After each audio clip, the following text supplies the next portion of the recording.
Hey there, thanks for joining us at the Rabbit Hole of Research, where you'll learn a few facts that you can impress your friends with at a party. Hey, welcome back to the Rabbit Hole of Research. Down here in the basement studio, I guess I am solo in the basement studio. We've got Georgia. Hi there. Calling in from an undisclosed location near Indianapolis. I could disclose. I'm not by Indianapolis. Oh, okay. Can I disclose it? That's up to you. It's not top secret. Yeah. No, I'm in Bloomington. Oh, Bloomington. Okay. Yeah. It was down that way. Right. And then we have Nick. You got Nick. Also calling in, as usual. Yeah, same place, same bet. On the mini episode, usually he's calling in. But yeah, it's just me in an empty studio, chilling, working out the logistics of technology. But we got it all worked out. Yeah, everyone's here. We can hear each other, kind of. Georgia, are you there? I can't see you. I am here. You can hear me though, right? Can you hear me now? Oh, I can hear you, Georgia. Do you remember those commercials? Okay, Can you hear me now? Can you hear me now? Mm-hmm. No.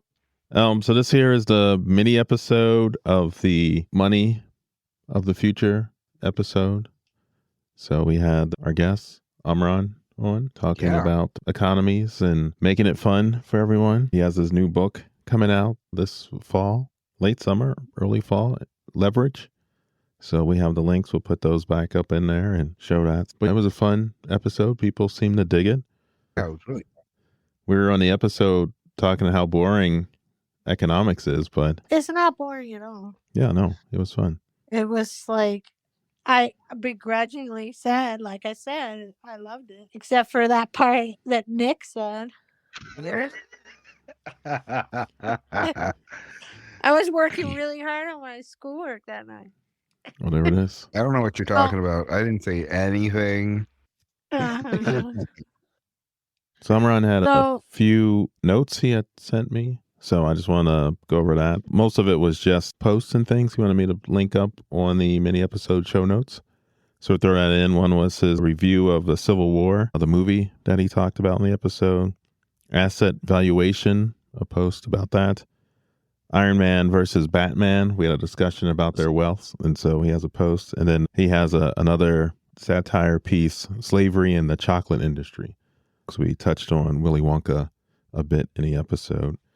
And he had a final note, because at the end of the episode, he said, what economic system or fictional payment method would you like to explore? And he thought about it, and he said that he would like to be paid 1 credit every time his daughter rolls her eyes at him.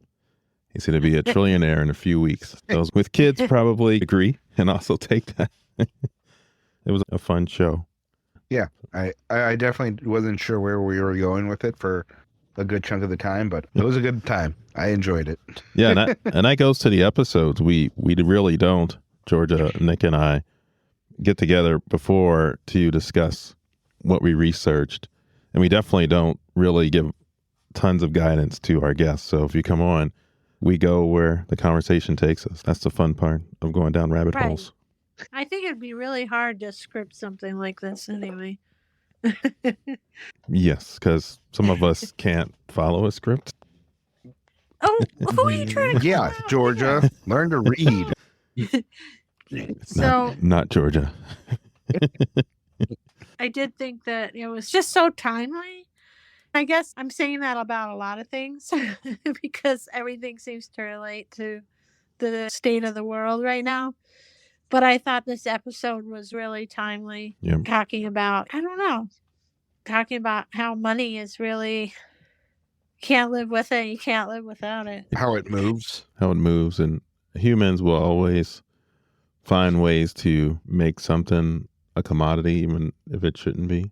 It really, we got some feedback from Alex on YouTube. They had mentioned a couple examples of some of this value and scarcity resources. And 2 examples, one was Andor and the other one was Arcane. And Arcane, especially with their separation, you had the folks that lived up top and you had the bottom, and you had class separation. So it was a really good exploration. So a lot of people seem to be thinking about it. and thinking about it in fictional worlds and how it actually is set up and works. Yeah. Right. Literally in that story, like other stories, physically, the people that don't have anything are down lower. Right. It's just so interesting because I don't know what that made me think of, like the Titanic, and the fact that the Titanic was totally structured by class. On the lower levels were the very low class working. And it's just, and then that also translated to who was able to survive. I didn't even think of that. What's that? I didn't even think of putting Titanic to it. How it literally is top to bottom. The hierarchy. Right. It's so interesting. I bet there must be more examples of that, but that's just what came to my mind. Yeah. Yeah. And then I was thinking in Parable of the Sower by Octavia Butler that water was the commodity in that story. And just looking at, then we haven't, it's not released yet, but talking about water recently. But just thinking about who gets to have clean water and have water resources, and then putting it to the context of the economy. I don't know. It's just like, yeah, wow. The water episode, just George is referring to, I don't think we recorded that yet. We didn't record it yet? I don't think so. No. It's planned. Okay. I was talking about the rain episode. Oh, okay. Oh, yes, we did. Yes. Yeah. Okay. We did do. Yes. Sorry. Yeah.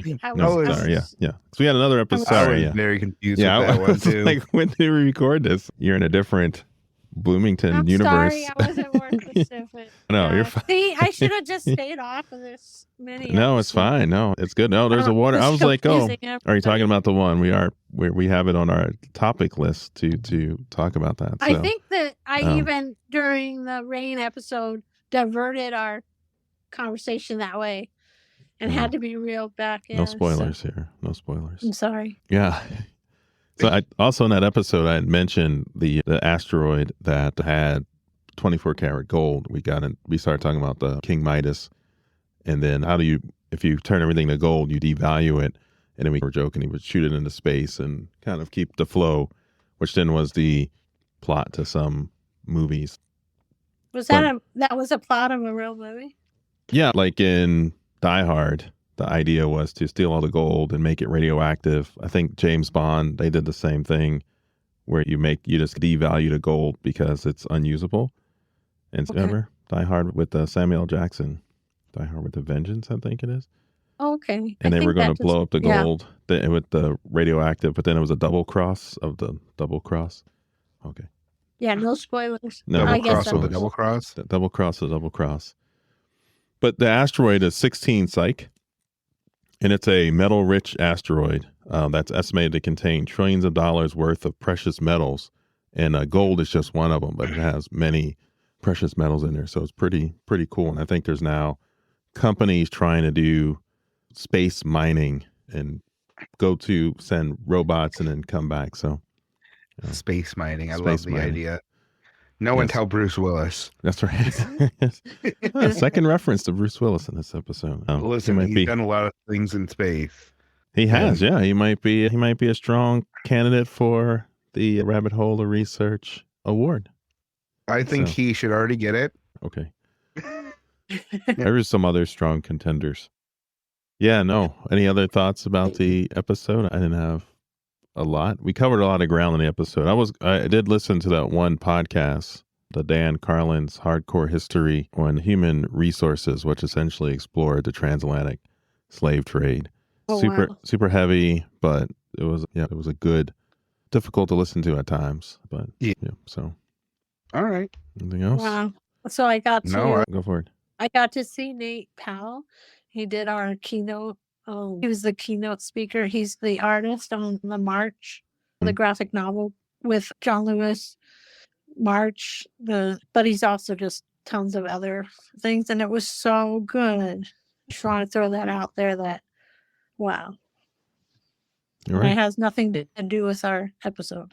Yes, I was wondering where we were going, but you always ask, is there something that? What we're reading? Yeah. Did you find a Twilight Zone? Oh my gosh. Oh, Money. Sorry. No.